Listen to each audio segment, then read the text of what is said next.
Oh, and also, you might be wondering how the Mad Hatter was able to get his henchmen.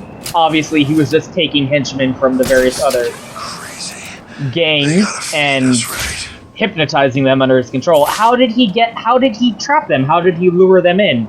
Oh, with the promise of live nudes, leading directly to his hideout. And if you remember, over in the Bowery, his hat shop, in fact, let's just go ahead and go in there real quick. Live nudes leading them into his little hideout right there, and...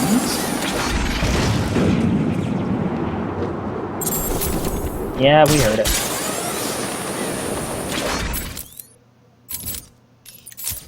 We heard it. I'll get to it in a second. Batman and Freeze were having some kind of epic fight back there. Man, I would have paid to see that. There as well. The other live nudes thing leading into the Mad Hatter shop there. So, Jarvis luring in... Grab Bruce Wayne. I'm cashing him in for a first-class ticket to any place else. Luring,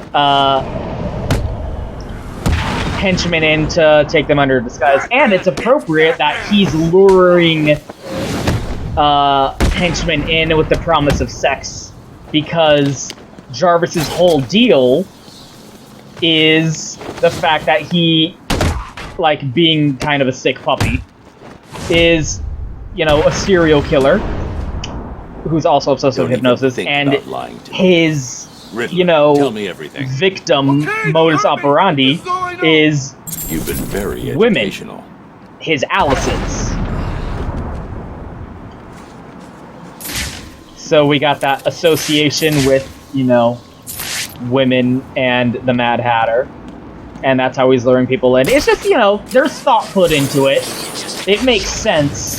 He's after something else. There's shit going on there. It's all, like, there's thought and work put into it that you wouldn't necessarily think of.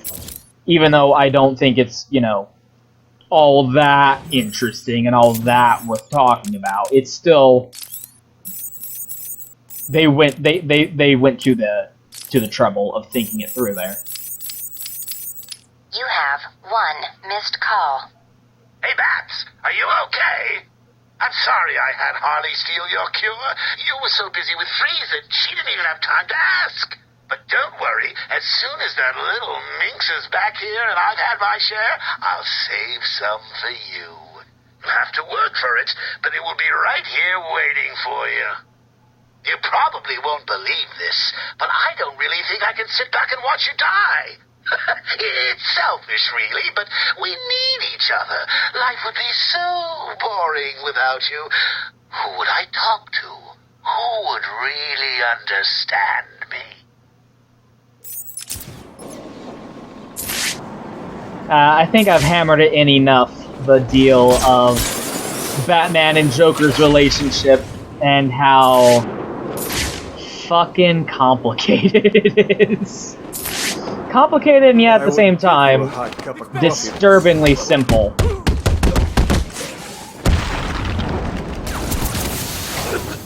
For fuck's sake. You were right.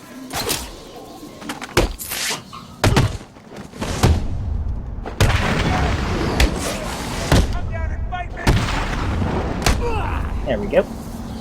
That's always fun. I love dangling them like that. I can hurt you more than you can imagine. Tell me about Riddler.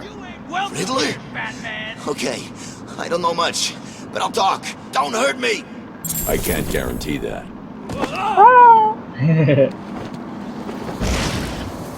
Too chicken to fight me like a man, Batman. We're right. It is the Batman.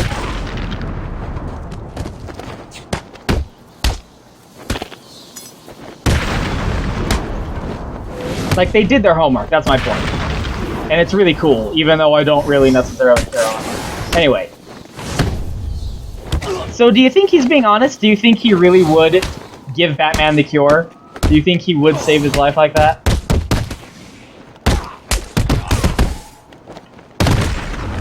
I think he would. I think he's being honest. I don't think Joker would know what to do with himself if Batman died. What do I need to break to make you tell the truth about Riddler? You don't need to do nothing. I'll talk. Glad to hear it. Woman and poison ivy. Those bitches I wouldn't go anywhere near. The Dark Knight really kind of nailed, like, in a nutshell, the relationship between Batman and Joker. And the thing that it might not necessarily be communicated is it's not entirely one-sided. Like a movie like The Dark Knight. It's him! Excuse me, I'm not really interested. Oh, for fuck's sake. A movie like The Dark Knight might not necessarily have the time to set up the fact that, you know, The Dark Knight kind of just said, you know, Joker has a fascination with Batman because he represents the opposite of what he, you know, stands for in life.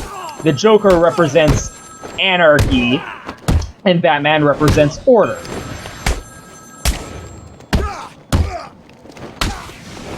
And so Joker's fascination is with trying to win, trying to beat Batman in order to prove that his philosophy is correct.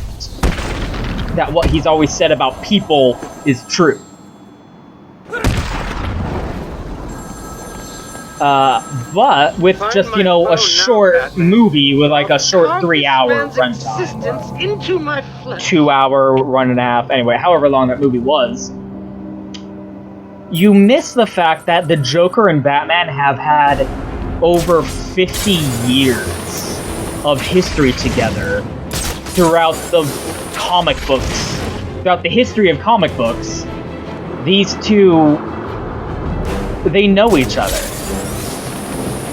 The Joker knows Batman, truly and completely, perhaps more than anyone else. Even in ways that people who are his allies, his loved ones, the Joker knows him in a way that they never truly can. And vice versa. Zaz. So here is one of the phone calls that most people never get. Let your hostages go. Take me in their place. Stop being so impatient. I'll have you too eventually. I recall telling you that I have a special place reserved for your mark. A very special place. I'd show you, but you'd have to find me first. And that is very, very unlikely. Goodbye. So one more to go. Yeah, most people never hear that one, but it is kind of cool that they put in those extra ones in case you haven't been haven't been diligent in tracing the call. And more than anyone else in the world, Batman understands Joker more than anything or anyone. Who's here 24/7? We can thank Mr. Freeze for that. Like, not only does Batman know Joker more than anyone else in the world knows Joker, maybe Batman knows Joker more than Batman knows any other person that he is close to in his life.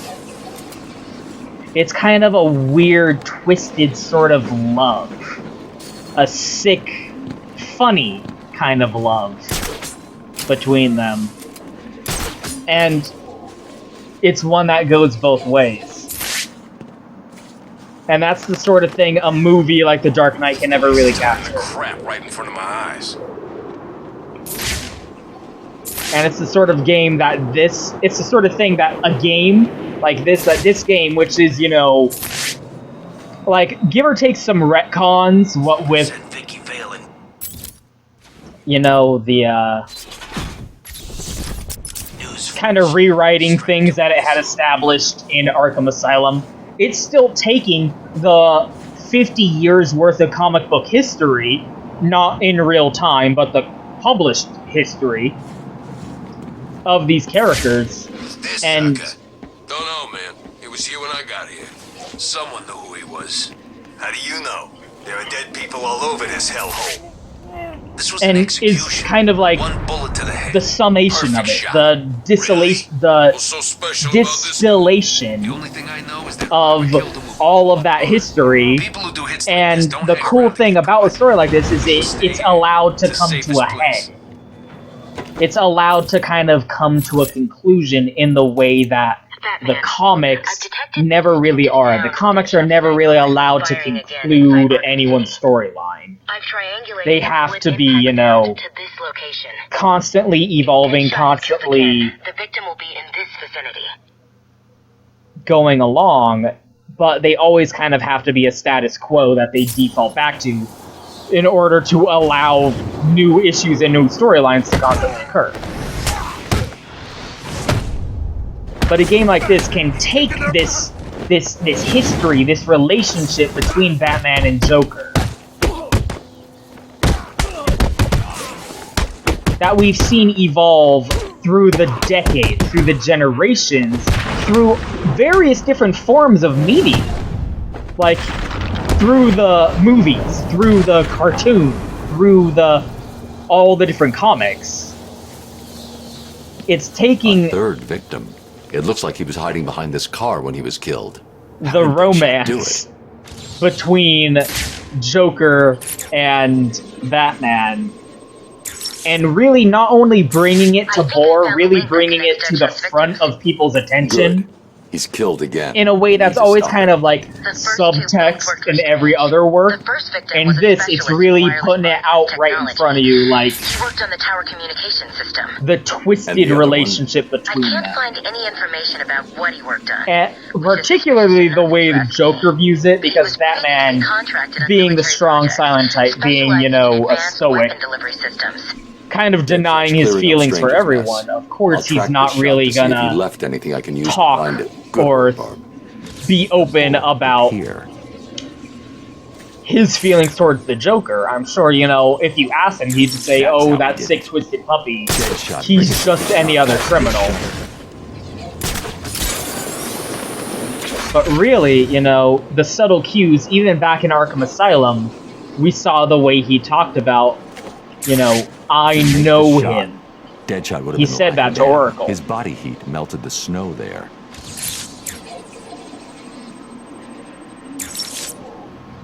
We've got Anyway. him, Oracle. I've isolated a number of very distinctive plastic-based particles. It's just, and it's very identified fun. items that use this Like, material in their like I said, construction. this game, it's so I see. fucking, like, the Looking at the story, possible choices, I it covers, assume you you know, decided on the power it substation, has the right? biblical Exactly. comparisons and allegories of Batman's Cross-referencing this descent against into locations that hell, definitely contain the metallic very particles Dante's from the second Inferno. crime scene gives us 3 locations. You've done it. meeting and like if he went I've into marked the the map. literal I'll hell let you know what of the smelting chamber in the only way I'm going. blah blah blah in the industrial district to meet the devil, aka the Joker, but then he goes down into the bowels of the city, the history of Wonder City, which had a very almost the opposite color tone. You know, it was very like sick green. I didn't talk about it at the time, but like if you go back and watch, the color palette of Wonder City was a very sick green, bluish green. And who did he end up meeting there? The Demon's Head, This Ra's area al Ghul. contains one of the electrical substations that are linked to Deadshot. I should investigate further. The Demon's Head, another kind of devil, and the one arguably responsible for, at the end of the day, Gotham's crime plague and all that whatnot. And then, you know, and Ra's al Ghul compared himself. He said, "We are Legion," which is an actual quote from the Bible. And then you have Wonder Tower up there, who one of the thugs already said, Strange thinks he's God up there in his tower. A lot going on there. And then it takes all that, like, kind of highbrow comparisons between biblical allegories, and it's also taking all this history and, you know, all these various different characters and relationships that Batman's formed over the decades as a superhero in Deadshot comic was books. here. He was using this substation to store his equipment. And is really exploring those PDA. issues, It's heavily those encrypted. relationships. I'll need to bypass the security if I'm going And to find out any more it's about taking Deadshot and what he's doing Batman's here. like existence as a vigilante, the myth of the Batman, and is really This PDA was deconstructing it and definitely given to analyzing Deadshot by it Hugo as, Strange. you know, It looks like the he was myth, smuggled into Arkham as to take out a the specific list of threats to Strange's position. crime-fighting Let's force. see. Is he good for Deadshot Gotham only or has not? 3 Is he targets causing more left. harm than good? Jack Etc., Ryder, etc. Bruce Wayne, and Batman. Damn, he's working to a schedule. Ryder's his So next this hit. gives us a time He's marked his frame. current location. 2:30 He's going to kill him in a.m. 2 We've minutes been if I in don't here get to it for in time. 8 hours.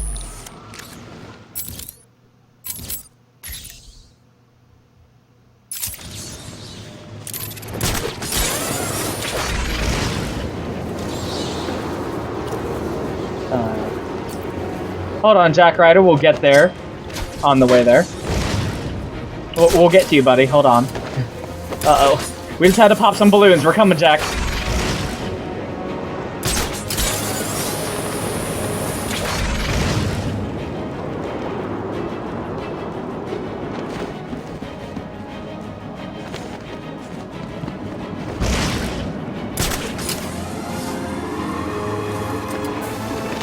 Damn it.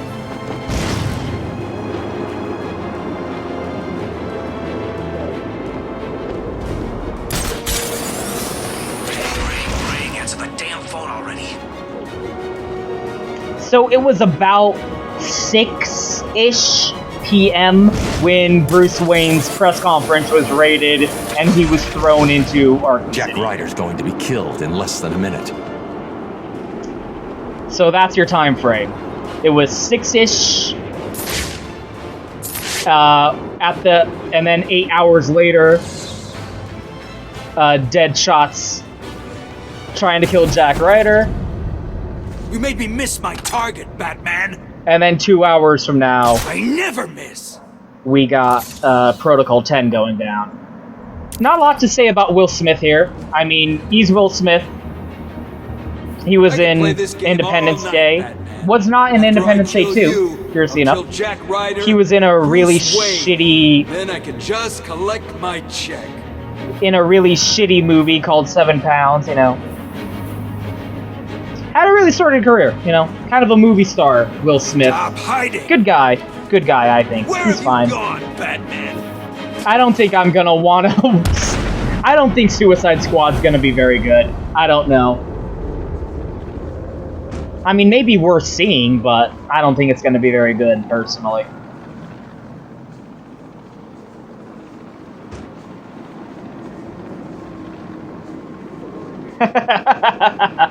So that's Deadshot. This isn't over, Batman. I swear. Did you find Deadshot? He's not a problem anymore. I'll let Gordon know where he is and come back to him later.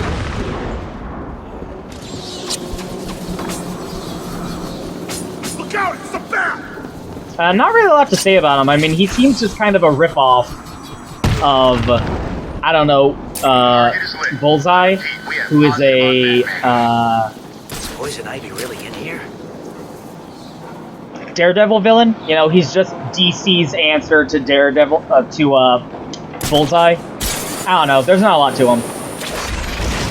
Really dumb outfit in this game.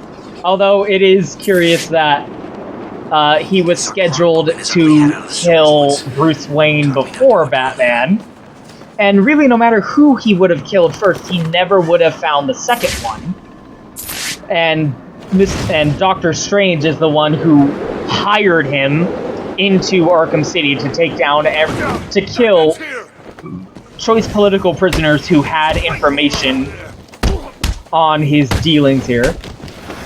And of course, he's not going to let Deadshot, being a criminal himself, run around. So obviously, he tricked him into only targeting Batman at the very end. Which is why he didn't just shoot Batman first thing off. Back when we were interviewing that first guy who got killed, we were talking to him, we were standing right next to him. He could have shot Batman, but he didn't. Because he was scheduled to kill him last. So, why would he?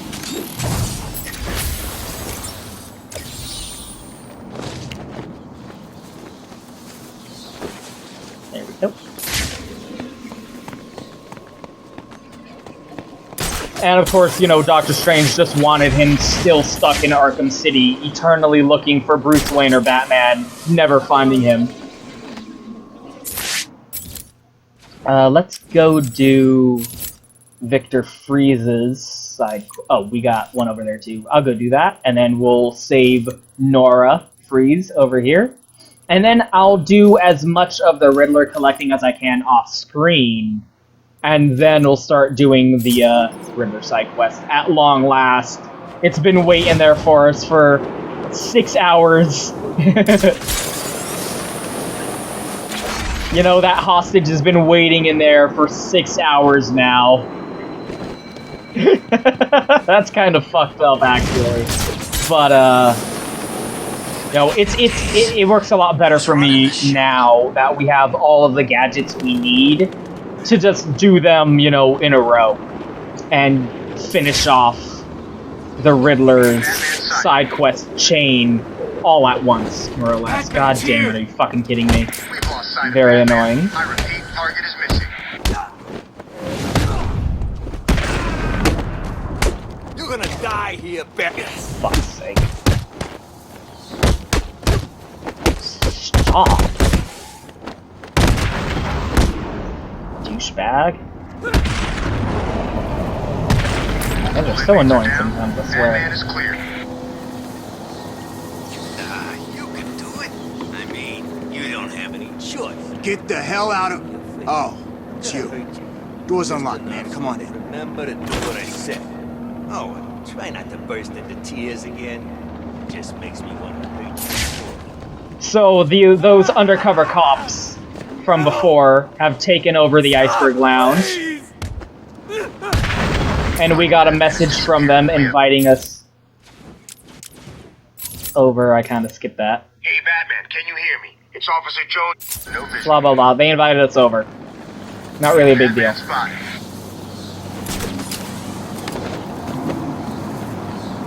So now we can get into the Iceberg Lounge and catch up on these guys. They've just been holding their own here.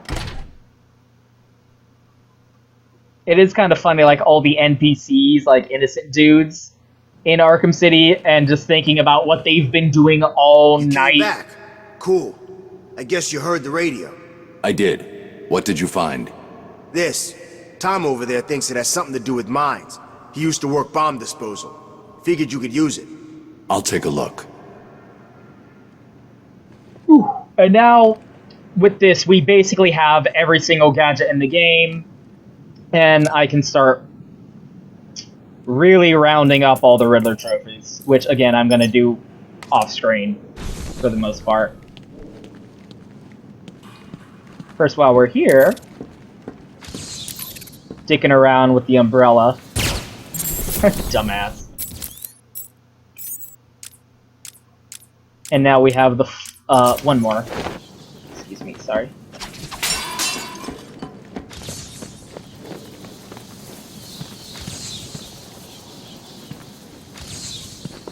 And now we have the full Cobblepot life story, for the most part. Cobblepot Towers.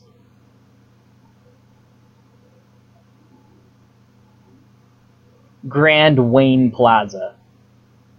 Judge Solomon Wayne. Oh.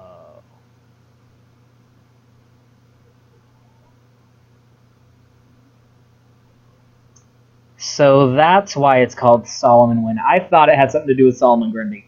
But still, pretty appropriate that Solomon Wayne, Solomon Grundy, and then Penguin ended up having Solomon Grundy as his quote-unquote pet. Anyway, Stanley Cobblepot. Very public feud with the Wayne family. So Stanley was the Penguin's dad. Sent him off to England.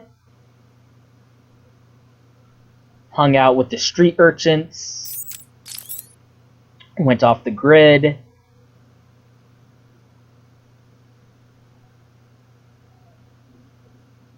So he ended up buying the entire museum and built the Iceberg Lounge into it.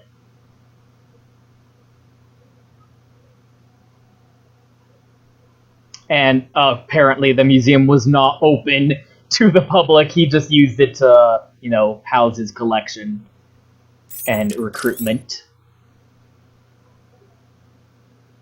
So then he got the fucking thing in the eye, the bottle in the eye, and then Arkham City was constructed around him. All good. Hooray. That's the full Cobblepot life story. Is there anything else in here we need to... in this room? Yes. Huh. I thought the... Did they rebuild this? I thought that led down to where Solomon Grundy was. I guess we're just not gonna think about that. Oh. So yeah, the new gadget blows up mines. Which, we're gonna use to get more than a few Riddler trophies. My guys will do whatever it takes, Batman. I still want some payback, Batman. No one cares, Sanchez.